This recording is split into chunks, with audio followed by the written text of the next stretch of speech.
नमस्कार बंधुरा आज के बानिए देखाबो काँठालेर एचोर रेसिपि। एटी खेते खूबই मजा। এইভাবে যদি রান্না করেন গরম ভাতের সাথে জাস্ট জমে যায়। তাহলে চলুন দেখে নেওয়া যাক আজকের রেসিপি। দেখুন এদিকে আমি কাঁঠালের এচোরগুলো সেদ্ধ করার জন্য আগে থেকে জল গরম করে নিয়েছিলাম, তারপর কাঁঠালের এচোরের টুকরোগুলো দিয়ে দিয়েছি। এখন সামান্য একটু লবণ হলুদ দিয়ে দেব। এতে করে কাঁঠালের এচোরের কালচে ভাব হবে না এবং দেখতে খুব সুন্দর হবে। অবশ্যই আপনারাও কাঁঠালের এচোরগুলো সেদ্ধ করার সময় একটু লবণ হলুদ দেবেন, কাঁঠালের এচোরের রঙটা খুবই ভালো আসে। আর এদিকে আমি একটা মশলা বানিয়ে নিচ্ছি। পেঁয়াজ রসুন আদা জিরে ধনে কয়েকটা কাঁচা লঙ্কা দিয়ে আমি একটা মিক্সচার বলে পেস্ট করে নিয়েছি। আর এদিকে দেখুন আমার কাঁঠালের এচোরগুলো ভালো করে মতন সেদ্ধ হয়ে গিয়েছে। আমি এখন একটি জারের সাহায্যে কাঁঠালের এচোরগুলো এভাবে তুলে নেব। দেখুন এইভাবে করে আমার এই কাঁঠালের এচোরগুলো থেকে জল ঝরিয়ে তুলে নিচ্ছি। কাঁঠালের এচোর তুলে নেওয়া হয়ে গিয়েছে। এদিকে আমি একটা কড়াই বসিয়ে দিয়েছি।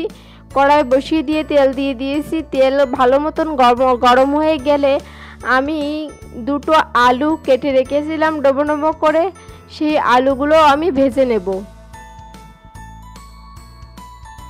সামান্য একটু লবণ হলুদ অ্যাড করে দিয়েছি, দিয়ে নাড়িয়ে চাড়িয়ে নিয়ে আমি আলুগুলো একটু লাল লাল করে ভেজে উঠিয়ে নেব।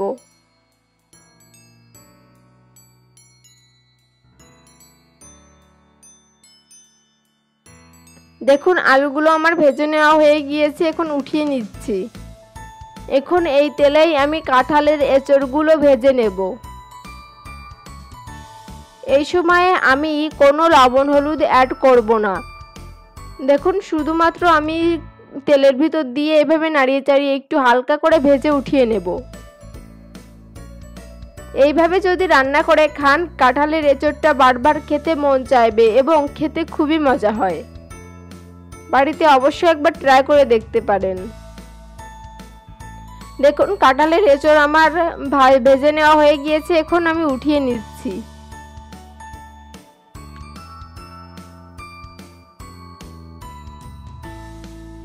কাঁঠালের এচোর উঠিয়ে নিয়ে এখন আমি আবারও তেল দিয়ে দেব।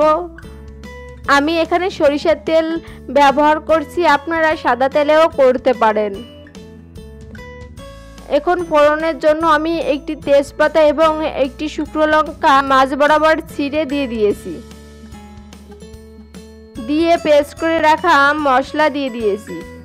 দিয়ে ভালো করে একটু নাড়িয়ে চাড়িয়ে কষিয়ে নিতে হবে। একটু নাড়িয়ে চাড়িয়ে নিয়ে আমি সামান্য একটু জল অ্যাড করে দিয়েছি। এখন পরিমাণ মতন লবণ হলুদ অ্যাড করে দেব।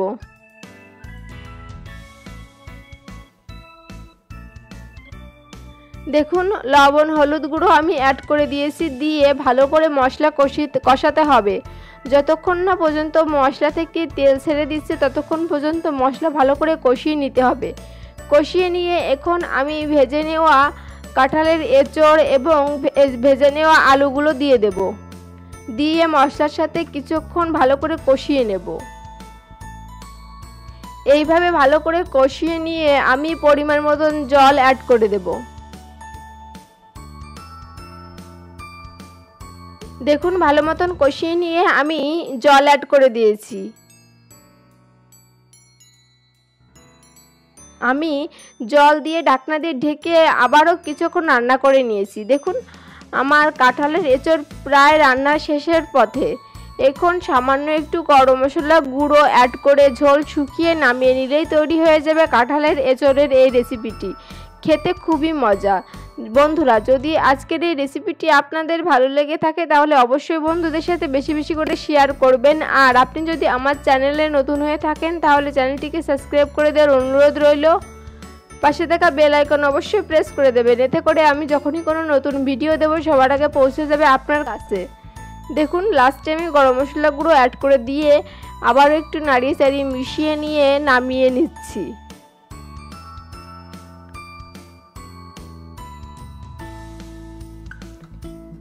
দেখুন নামিয়ে নিয়েছি, দেখতে কত সুন্দর হয়েছে, খেতেও খুবই মজা। আজকের মতন এখানেই শেষ করছি। ধন্যবাদ সবাইকে।